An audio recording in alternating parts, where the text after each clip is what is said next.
Hey guys, it's Woody. So I went to the MLG professional gaming event this week, in the MLG Pro event with Halo, and here's some quick footage of Biohunter of Machinima fame and his team competing in the amateur brackets. They made it pretty far, but they didn't actually get to the end where you stack up with the pros. And shortly you'll see some footage of another team. Check these guys out.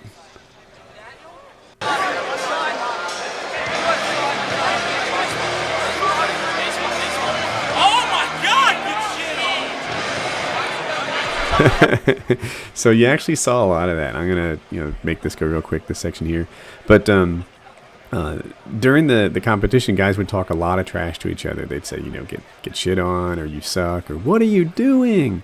And it was kind of entertaining as a fan to see that. But at the end of it, without fail, the teams would shake hands, say good game. There was one where I think the guy was Kevlar, and he and actually a guy, the one we're looking at, the same one that said get shit on, they got into kind of a big argument during the game, and afterwards the winner was like, man, I never wanted it to happen like that. I've got a lot of respect for you, and that's just how it goes down. So the in-game talk is a whole lot different than the after-game talk, and that was just sort of part of the culture that I thought was new to me.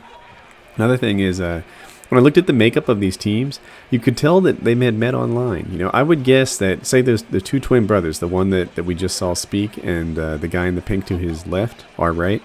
And then you look at the guy on the far right. I bet they met online. I bet that if they were in real life meeting each other, that this would be an unlikely group to form a bond. And that's one neat thing about the internet and online play. It really doesn't matter what you look like or what you've got going on. It's about what's inside, and it's kind of cool. You see these guys who become a group and a team that may not have if they were, say, in the same high school. So I thought that was kind of neat. This team we're looking at here is Status Quo, and when I took this, I didn't realize what was going on. I just like, oh, look at this, they've got fancy T-shirts, performance tees. There's no place for cotton in Major League Gaming. You got to step it up and get yourself some perspiration whisking performance tees. But now I look back, I'm like, wow, that was really Status Quo. I was this close to them, and it was kind of cool that you get. These guys are MLG gamers. They had a really good tournament, and it was neat to be right up next to them like this. So this is the role of the coach. The coaches would watch all four screens and call people out like that. This guy has an iPad, and if you look at there's these countdown timers. And what he's doing is he's tracking when the sniper's going to respawn, when the launchers are going to respawn, and then he shouts in their ears. He covers their mouth and says, cannon's going to come in 5 seconds. So they know to go downstairs and retrieve that before look, he just did it. He covers his mouth and tells them a secret. So this is triggers down. Look at this crazy kid. He is into it. And here's another situation. Like, it triggers down. These guys were huge, and you get this close to him.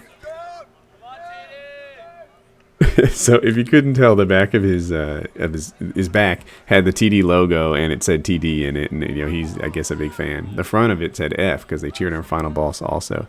But you get this close. So while I was this close, I thought it'd be neat so you guys could see the hands of a professional gamer. And this goes on for a little while, but I thought it was cool footage. Look at this guy work this controller. And he does something that I don't usually do, and maybe I need to work into my game. If you watch his right index finger, I was going to say right thumb, then he uses that to work the buttons a lot so that he can continue to use his thumb on the aim thumb. They see that like that? And he was pretty natural at doing this. Now, I watched him a lot, actually, just trying to, I don't know, his hands interested me. Does that make me weird?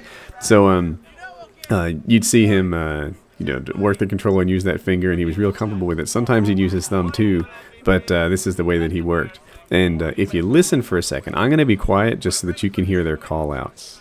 At their snipe, R3, R2, and at their snipe. Ask Gary to check the host for this area. They're going to have their snipe.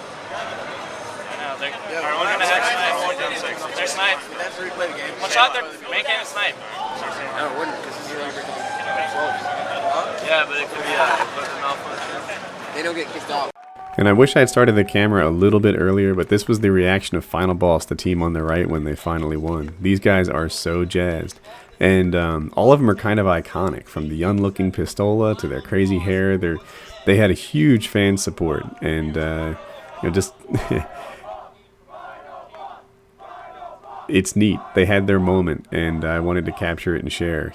I hope you guys get your moments too. It was cool. Good event. And the last thing I want to throw in is that I had no idea how great an MLG event would be. I thought it would be smaller than it was. I thought the production value would be worse than it was. But you go in there and there's so much to help you understand who's on what team. They break it down. And guys that I didn't have an interest in really before the event, I left as a fanboy. And it was neat the way that they sort of hyped them up. And you got there was this nice balance between being a foot and a half away during some of those games and being, like just impressed and awed with their introductions and their uniforms and all that stuff on some of the other games. So if you get a chance to go to one of these MLG events, it's $25 really well spent. And I had a super time at this thing, so I thought I'd share some footage with you.